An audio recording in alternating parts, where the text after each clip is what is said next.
Welcome, kamusta kayo mga boss? Welcome sa ating channel. Naaalala nyo pa ba ang 5'6" NBA player na high flyer na sa kabila ng maliit niyang height mga boss ay parang may spring naman ng mga paa nito dahil sa taas niyang tumalon. At eto pa malupit mga boss ha, naging slam dunk champion din itong maliit na mamang ito at marami talaga ang hindi makapaniwala kung paano nga ba niya nagagawang tumalon ng ganung kataas. Well, bago nga ang lahat mga boss ay inspirasyon muna tayo. Sana all.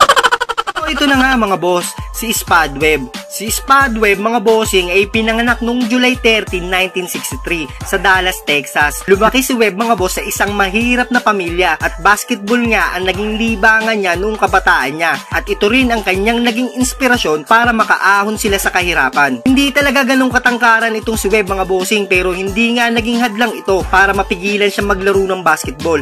Dahil si Webb mga boss ay may taglay na bilis sa pagdadala ng bola at isama mo pa ang kanyang jumping ability na talaga namang hahanga ka dahil sa sobrang taas nitong tumulon at ito ang naging asset niya para madaig niya ang mas malalaking bata na nakakalaban niya noon sa basketball. Noong high school niya mga boss ay muntikan pa siyang hindi mapasali sa lineup ng kanilang basketball team dahil hindi talaga siya pinili noong nag-tryout siya pero sa kabutihang palad ay kinuha siya bigla ng kanilang head coach sa kadahilanan nga mga boss na hindi nakapasa ang dalawa sa kanilang player sa physical exam na isinagawa sa kanila at ito ang naging dahilan mga boss para mapatunayan niya na may ibubuga rin siya sa basketball sa kabila ng mga agam-agam sa kanya ng mga tao na hindi nito kayang makipagsabayan sa mas malalaki sa kanya. Pero ginulat ni Spadweb mga boss ang buong Wilmer Hutchins High School na magtala agad siya sa unang game niya ng 22 points. At hindi lang yan mga boss, talagang marami ang hindi makapaniwala na sa height niyang 5'3" noong high school ay nakakapag-dunk talaga siya at sa mismong game pa niya ito ginagawa at hindi niya ito alintana, may sumabay man sa kanya para depensahan siya. At dahil nga doon mga boss ay malaki ang naging impact ni Spadweb sa kanilang school at nag-average siya dito mga bossing ng 26 points per game hanggang sa kanyang senior year. Pagdating niya sa college mga boss ay marami ang gustong kumuha na college basketball team sa kanya dahil na rin sa magandang record niya noong high school. Nariyan nga mga boss nang ma-recruit siya ni Coach Bill Blakely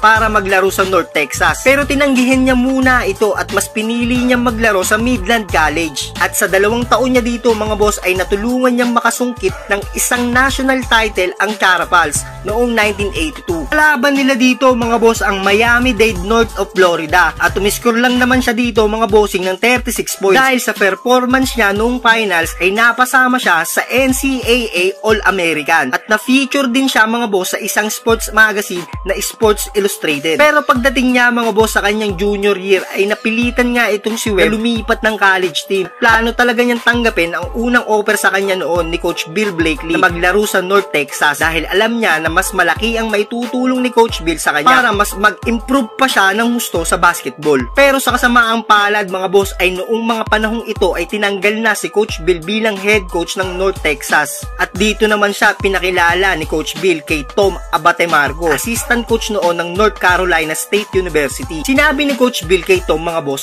na panoorin si Webb sa darating na Summer League game. Dito nga ay na-impress itong si Tom mga boss kay Webb at dali-dali niya agad itong kinausap at pinakilala sa head coach noon ng North Carolina State na si Coach Jim Valvano. Dito ay inayos agad nila ang scholarship para kay Spadweb at marami ang hindi makapaniwala noon sa North Carolina State mga boss nang sinukat nila ang vertical leap nito ni Spadweb dahil umabot lang naman ito ng 42 inches o 1.1 meter kung kaya't nagagawa niya talagang makapagdang kahit na siya ay may height na 5 foot and 6 inches lang. Sa NC State mga boss ay nag-average siya ng 10.4 points at 5.7 assists hanggang sa kanyang senior year. After college niya mga boss ay marami ang nakapagsabi na hindi siya uubra sa NBA at hindi makakakuha kahit panghuling draft spot man lang dahil noong panahon na to mga boss ay mas maraming mga NBA teams ang mas pinipili ang mga player na mas matataas ang height pero hindi naman nabigo ang ating bida mga boss at pinili siya sa 4th round ng 1985 NBA draft bilang pang 87 draft pick ng Detroit Pistons. Bagamat halos panghuli na siya sa mga napili mga boss ay natupad naman ni Spadweb na maging isang NBA player player at siya noon ang naging pinakamaliit na NBA player sa height na 5 foot and 6 inches bago pa pumasok si Maxi Bugs. Pero ilang araw nga lang mga boss, pagkatapos ng draft night ay nai-wave agad itong si Spadweb dahil sa full loaded na mga point guard noon ng Detroit.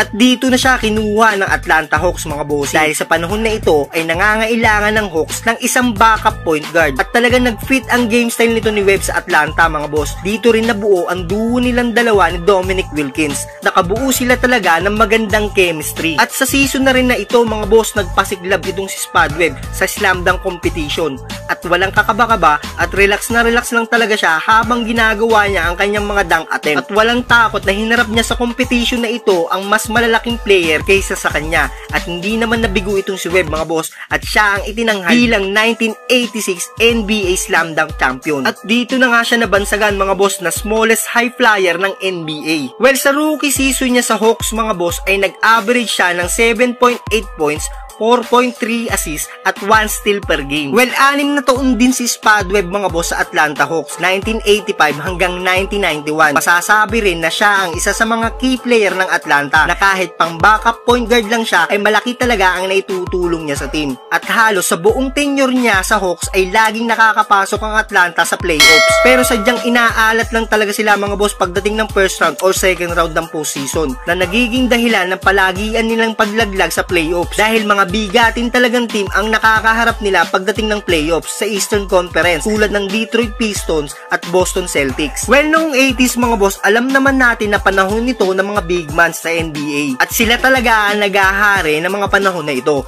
Pero nagawa pa rin ni Spadweb na maihanay ang pangalan niya sa mga popular at talagang sikat na mga NBA player noong 80s. After Atlanta mga boss ay na-trade itong si Spadweb sa Sacramento Kings kapalit ni Travis Mace. Dito mga boss ay hindi na siya backup lang at siya na ang ginawang starting point guard ng Sacramento. At ito na rin ang masasabing pinaka-best year niya sa NBA dahil tumaas ang kanyang stats. Nag-average siya dito ng 16 points at 7.1 assists per game sa kanyang unang season sa Kings. Dito rin siya nanguna sa free throw sa buong NBA noong last season niya sa Sacramento, 1994 hanggang 1995 sa average na 93.4% sa free throw line. After 4 years niya sa Sacramento mga boss ay bumalik siya ng Atlanta Hawks noong 1995-1996 season pero nakapaglaro lang siya dito sa loob ng 51 games. Nag-average lang siya dito ng 5.9 points, 2.8 assists per game.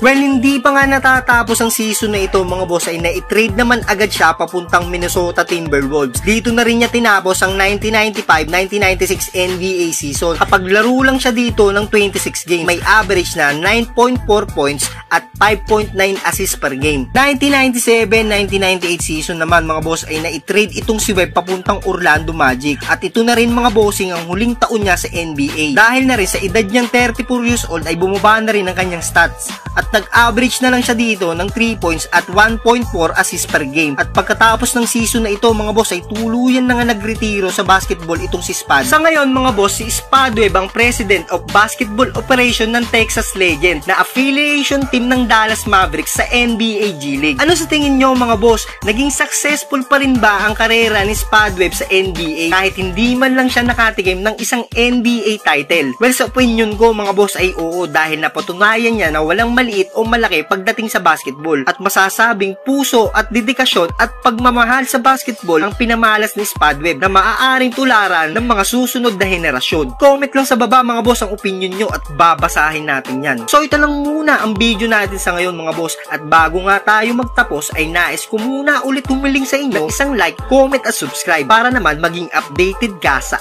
ating mga future videos.